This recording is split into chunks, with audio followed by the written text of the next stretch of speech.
আজ 12 দিন ধরে যে বাংলাদেশে যে মুসলিম ব্যক্তির উপরে যে অত্যাচার হচ্ছে,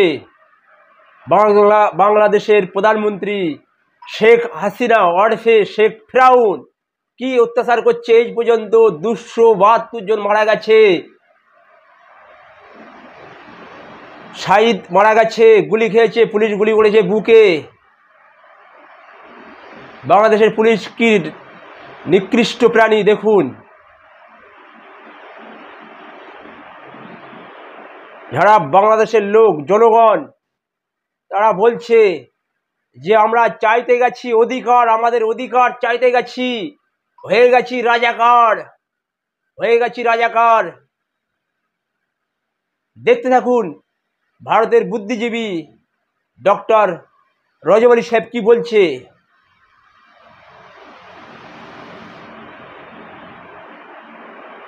আর আজকের হাসিনা দুটোই পার্থক্য কি আছে? তাহলে সেদিনের এজিদ আর আজকের হাসিনা দুটোই পার্থক্য কি আছে? আরে বাবা, বুঝতে অসুবিধা হচ্ছে নাকি? এজিদের তো ওটাই নীতি ছিল যে রক্ত ঝরে ঝরুক, আমার কি চাই, জীবন যায় যাক, আমার চাই গদি। আজকে হাসিনার নীতিও তো তাই, মানুষ মরে মরুক, আমি কোথায় থাকবো? চেয়ারে। প্রধানমন্ত্রীর চেয়ার ছাড়বো নি, লড়াই। সুতরাং এই যারা গুলি করেছে এই আন্দোলনকারীদের উপরে, জি আমি এক বাক্যে বলবো, এরা বর্তমান যুগের সেই এজিদের উত্তরসূরি। আমার কথা কি বোঝা গেছে? হ্যাঁ, যারা গুলি খাচ্ছে এরা সেই হযরত ইমাম হোসেন রাদিয়াল্লাহু তাআলা আনহুর উত্তরসূরি। যদি এদের নিয়তে কার কি নিয়ত আছে আল্লাহ ভালো জানেন। এদের নিয়তে স্বচ্ছতা থাকলে আল্লাহ এদেরকে শহীদের মর্যাদা দান করবেন। আর ভাই, একবার দেশের জনগণ যদি খেপে যায় না, তা সে প্রতিরোধ করা খুব, বলুন, আর প্রতিরোধ করতে গেলে জীবন যাবে, রক্ত ঝরবে। পুলিশ বা সেনাবাহিনী হয়তো সেটাকে কবজায় আনতে পারবে, কিন্তু রক্তও যাবে, জীবনও যাবে, যা বাংলাদেশে হচ্ছে। এ বোধহয় এখানে এসে দেখছিলাম এ পর্যন্ত 174 জন মারা গেছে।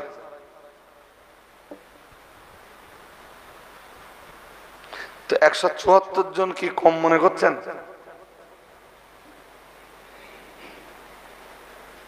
এবং এখনো কি হবে আল্লাহ মালুম। মানে একজন মহিলা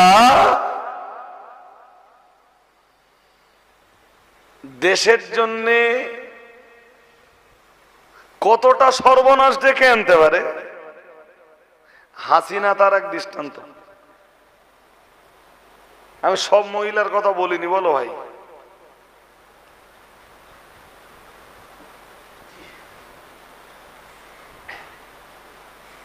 আমি কখনো আপনাদের কাছে বলেছি কি বলিনি মনে পড়ে না, তবে কোন কোন মজলিসে আমি বলে থাকবো যে এমন মহিলা পৃথিবীতে আছে যাদের কাছে শয়তান পর্যন্ত হেরে যায়।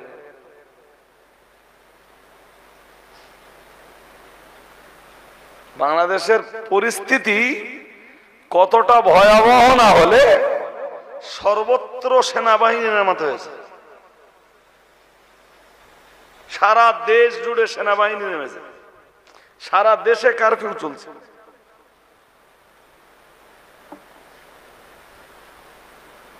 তো তারে তো বুঝে ফেলা উচিত যে দেশের লোক আমার আর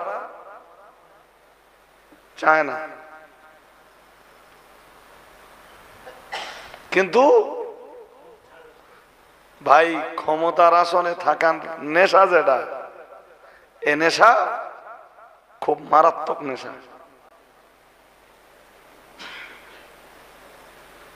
মানুষ মরে মরুক, আমার গদি চাই। কি চাই? জোর করে বলে না।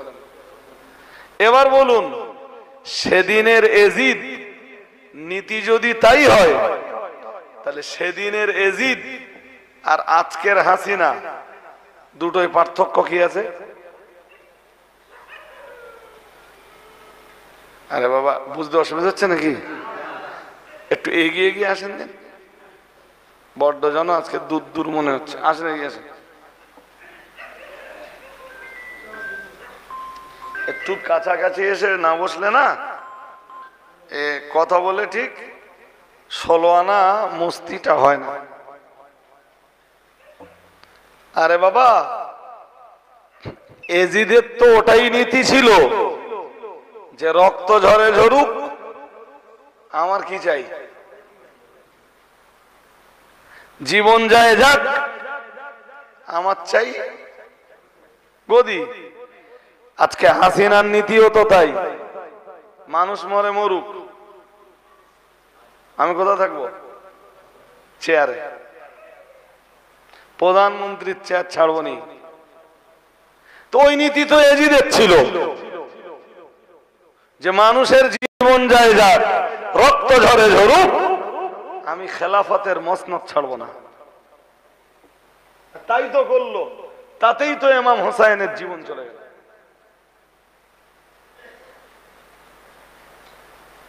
আজও অন্যায়ের বিরুদ্ধে লড়লে এই জমানার এজিদ যারা আছে তাদের বিরুদ্ধে লড়লে ওরকম হাজারো হোসাইনের জীবন চলে যাবে। বাংলাদেশ তার উজ্জ্বল দৃষ্টান্ত।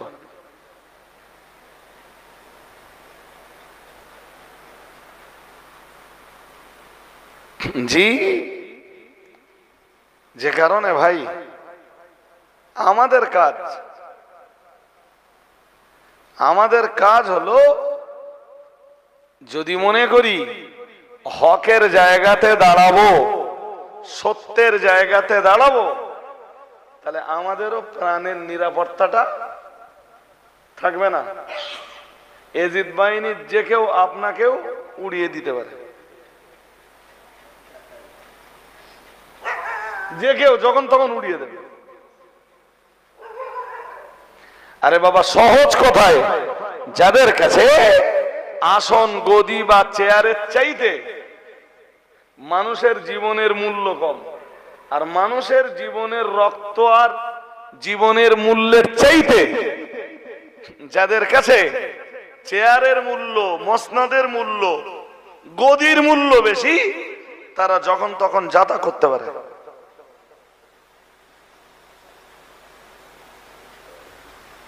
তবে পৃথিবীর সব জুলুমের একদিন অবসান হয়।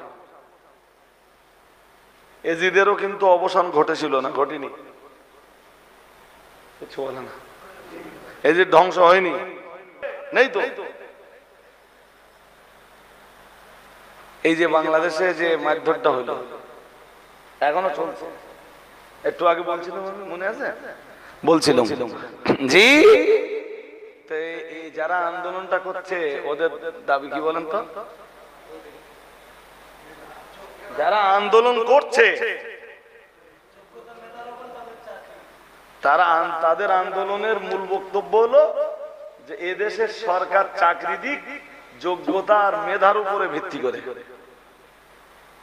যোগ্যতা, আমাদের দেশেও জানেন এসসি এসটি কোটা আছে, খবর রাখেন বাবু। ওদের জন্য কোটা রাখা আছে না? এই অ্যাকচুয়াল কোটা প্রথা বলো, ইসলাম সমর্থন করে না। ইসলাম কি চায় বলুন তো? যোগ্যতা যার, চেয়ার।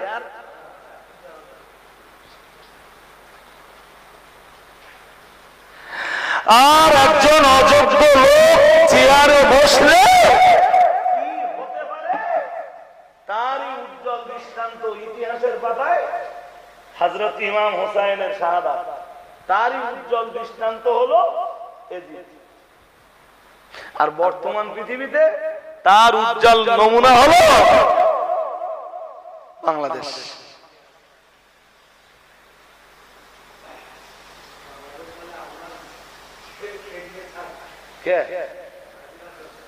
বাংলাদেশের লোকরা আমার তেলায় যাওয়ার জন্য আল্লাহ শুকরিয়া আদায় করে বলছি, বাংলাদেশে আমার ভালোবাসার অনেক মানুষ আছে। হ্যাঁ, দেখেন দিন যদি এজিদ বাহিনী হোসাইনকে শহীদ করতে পারে, তো এই যুগের এজিদরা এই জমানার হোসাইনদের কেন জেলখানায় ঢোকাতে পারবে না? আমার কথা বুঝতে পারেননি? প্রত্যেক যুগে কিছু এজিদ থাকবে, আর প্রত্যেক জমানায় কিছু হোসাইনও থাকবে। সেই সব হোসাইনরা যেই অন্যায়ের বিরুদ্ধে মুখ খুলবে, সেই তাদের মানে তখনই তাদের হয় হয় তাদের রক্তপাত ঘটানো হবে, নইলে কারাগারে দেওয়া হবে, নইলে মৃত্যুদণ্ড দেওয়া হবে, যেটা সাইদির কপালে জুটলো। হ্যাঁ বলবেন তো, ভুলে গেছেন? সাইদিরে কারাগারে থাকা অবস্থায় মেরে দিলে তো,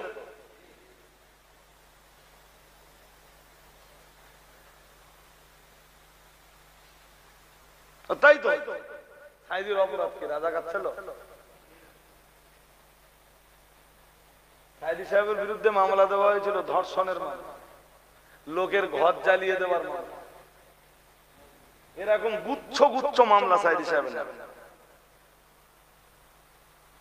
যে লোকটা সারা পৃথিবীর বিভিন্ন প্রান্তে কোরআন প্রচার করেছে, সেই লোকটা ধর্ষক। যে লোকটা সারা জীবন জেনা ব্যভিচার ধর্ষণের বিরুদ্ধে কোরআন দিয়ে বক্তব্য দিয়েছে,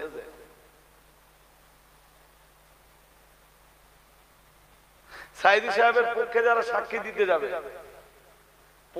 রাস্তা থেকে তাদের গুম করে দেওয়া হবে।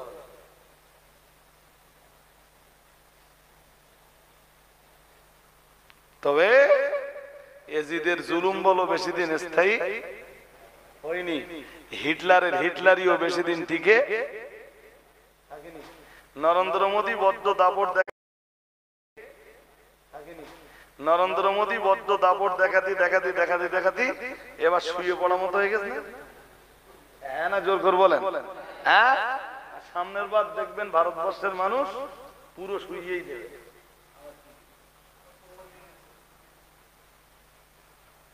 এখন যা কন্ডিশন, এনডিএ শরিক দল যারা, যদি ওরা সমর্থন তুলে নেয়, মোদির অবস্থা কি? কোন জালেমের জুলুম কখনো টিকে থাকে না পৃথিবীতে। তবে আপনিও সতর্ক থাকবেন।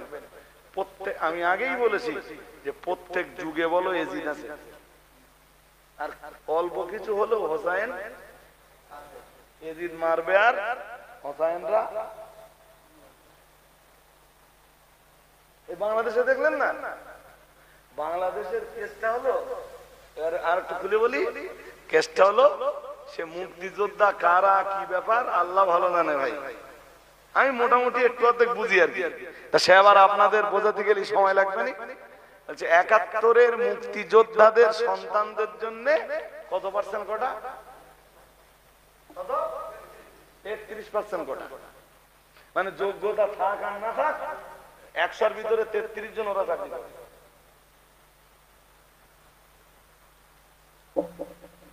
তাহলে গুরুত্ব দেওয়া হচ্ছে যোগ্যতা না না মানে গুরুত্ব দেওয়া হচ্ছে মুক্তিযোদ্ধার সন্তানদের? তারা যোগ্যতার ভিত্তিতে আসতেছে না মুক্তিযোদ্ধার সন্তান হওয়ার কারণে আসতেছে? ওইটাই ছিল ইমাম হোসেনের লড়াই। তুমি এজিদ আছো, আমিরে মুয়াবিয়ার সন্তান আছো, তো কি আছে? খেলাফতের মসনদে বসতে পারবা না, ওটাই তো ছিল ইমাম হোসেনের লড়াই। সুতরাং এই যারা গুলি করেছে এই আন্দোলনকারীদের উপরে, জি আমি এক বাক্যে বলবো, এরা বর্তমান যুগের সেই এজিদের উত্তরসূরি। আমার কথা কি বোঝা গেছে? হ্যাঁ, যারা গুলি খাচ্ছে